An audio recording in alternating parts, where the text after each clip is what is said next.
Back in time with BassMaster magazines, we're going back to November, December 1975, and there's nothing in there I want to tell you about. Also the same thing in January 1976, which would be the next issue.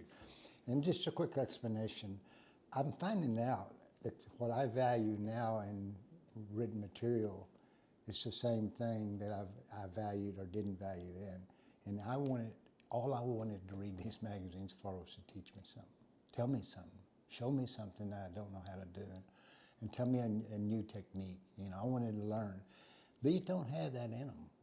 These are just a magazine that has a lot of advertisements and promoting ideas that weren't going to help me catch very many fish. So I apologize. Some of you would notice that I skipped them, so I'm telling you why. So where we do pick up at is February 1976. This was a kind of a neat issue. The cover here is Jack Haynes. He was a fellow Bassmaster. We kind of started about the same time frame. We fished, our styles were very, very similar. We were actually working a little bit together at this particular event that Jack won. This was the Bassmaster Classic. And Jack was a crop duster. You know, when he wasn't bass fishing, he was flying one of those crazy planes, crop dusting in Louisiana.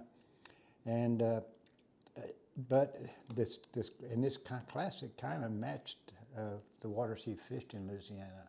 This classic was at the most mystical classic we've ever had, most magical classic place we've ever went, and it was at Nags Head, North Carolina. And we were out on the little peninsula. It's called Albemarle Sound, that comes down and separates the Atlantic Ocean from the Albemarle Sound. And in this little bit of sand peninsula that ran for miles and miles and miles kept the salt water out of that bay, and thus it had a lot of aquatic vegetation. Tremendous. First morning I ran up it in practice, it was you'd never seen so many ducks and aquatic birds coming off the water. I mean, it was just like a cloud of them back. So and then you'd go back to Nags Head where we were staying, and then there was the Atlantic Ocean crashing in on the other side. So it was kind of a really neat classic. But Jack won it, and this was getting back when they didn't cancel tournaments due to weather, and we had some 40-mile-an-hour winds the second day. I mean, this is a gigantic body of water. I mean, it's equal, not quite as if you count it, but the Albemarle Sound, then you got several rivers coming into it. So it was one of my events I'll probably remember for a long time. The only thing I found interesting to this is, you know, one of the most recent back in times was about D. Thomas. And he stood and he flipped. And that's the way he held his line, and he flipped his rod. And they're making fun of it because the other guys started doing it, and other people would look at him because nobody stood up back then. Not very many, maybe Ricky Green and a few others. But everybody would be making, what in the world is he doing? You know, he's not even using the reel right, and the rod right. This is one thing in this issue which it's not one of those things I would normally tag because it's not teaching me anything. It's a kind of a commercial, but it was a new material Hydrosports was putting into bass boats, and I'm just showing the continued evolution here of the bass boat. You already seen it's now gone from speed. Still is one of the biggest things in bass fishing, was then, still is, and this Kevlar material was theoretically bulletproof. That they used them to make bulletproof vests out of it. And it was light, so it was faster. So everybody loved it. It eventually did have some problems. Yeah, it was very tough, but it was tough to work with.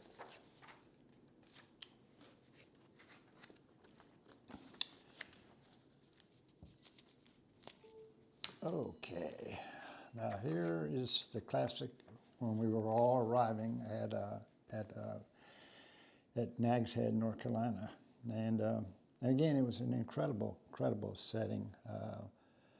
You know, here was getting off the bus that took us out on the island. Let me go ahead to one of the funnest things that they kind of started there was this right here. See all those tackle boxes? They sent us all the same tackle box. That's the only thing we could carry tackle in, and it couldn't weigh over, the amount of tackle couldn't weigh over 10 pounds. And so once we got there, they got all the tackle boxes out. They put them on the scale and weighed them. Anything over 10 pounds, Harold Sharp here, who was the tournament director, got to pick his favorite lures, and he kept them out of the deal. And here's some festivities that they kind of always pulled some stuff at night with real good dinners and stuff. But also there was always the Bill Dance effect was always there. And here's Bill. And while they were weighing these others, he went and got a brick and stuck it in Jimmy Houston's tackle box. So when Jimmy Houston weighed his tackle box, the brick weighed 3 pounds. Harold said, well, I'm going to take 3 pounds of Jimmy's lures out. Anyway, just some side effects of it. But it was, again, the winds and stuff kept us pretty much in certain areas and bays. And typically, Jack Haynes, being a Louisiana angler, he caught a lot of his fish in shallow weeds like you have in Louisiana around duck blinds, which they have a ton of in Louisiana. And he isolated those duck blinds in these massive areas of aquatic vegetation, and that's where he caught his fish to win that 1975 Bassmaster Classic. And here's kind of, I guess, one of our first pictures of Jimmy himself. And he was second to Roger Moore as far as turning Evel Knievel on us and with the uniforms and that kind of thing.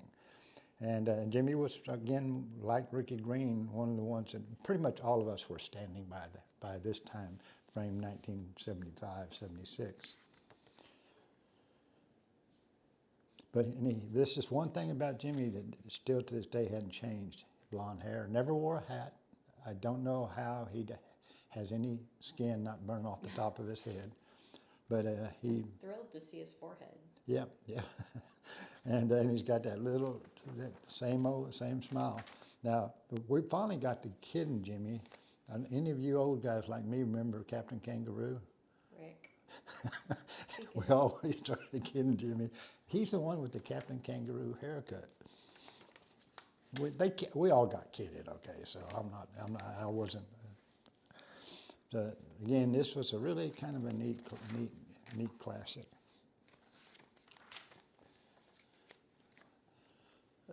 Right on. Here's how they finished at the 75 All-American. This was the last tournament of the year that determined the ones of us who went to the Classic again. And my best bud at the time, Elroy Kruger, finished second at that tournament. And it was, I think it was at Lake Texoma. Yeah, it sure was. And I ended up 13th, which you know, gave me this would be my second Classic that I would end up going to. 1974 was the first, now 1975 was the second. So I started my Classic row, and it was continued. And again, I knew that was the most important event to turn my career around quickly. It was, you could talk about all the other tournaments and the other wins and Angler of the Year, but that was the #1 event. And that's what everybody, so most every angler out there, even to this day, young anglers, that's why they fish BASS. They want to fish the Bassmaster Classic, which is coming up here pretty soon in Texas.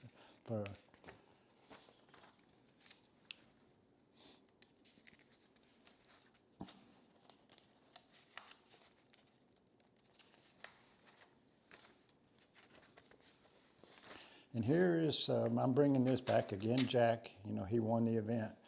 And this was and the year before, on a weed wader spinnerbait. And this is where I said Jack and I had a lot of similar things. He loved to throw a spinnerbait, and so did I. And Tommy had used the weed wader spinnerbait the year before. And then this year, Jack used the weed wader spinnerbait. And again, I want to point out that you don't see a willow leaf. There weren't hardly any willow leaves in. And these are Indiana blades, and this is that bait. And next year, also a guy that wins it will win it using a weed wader spinnerbait. Who's I don't know. It's going to be a surprise. It'd be 1976 at Gunnersville if y'all want any hints.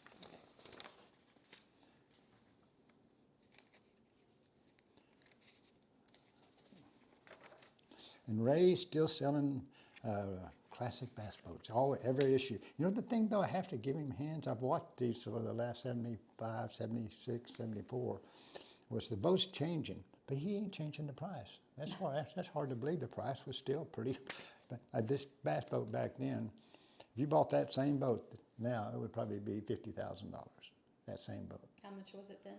5,000. 5. And here's that new Aquascan I was telling you about that, you know, that everybody thought that all this new electronics is a new thing forward facing. Well, this is the one again that's showing, you know, 300 feet around the 300 degrees around the boat. And here's some of the deals. And it's showing here's fish out here and here's fish out here. And here's fish, you know, these. And that's what you see nowadays on a lot of them. You just see a little white dot. They're not much more advanced than that even in the forward facing sonar.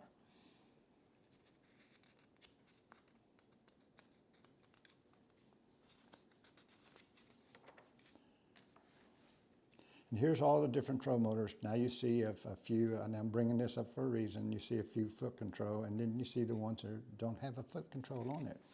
And that's what most of us, Jack Haynes, Jimmy Houston, and us guys used. We didn't use foot control back then. We used these hand controls that we operated with our foot on top. And here's,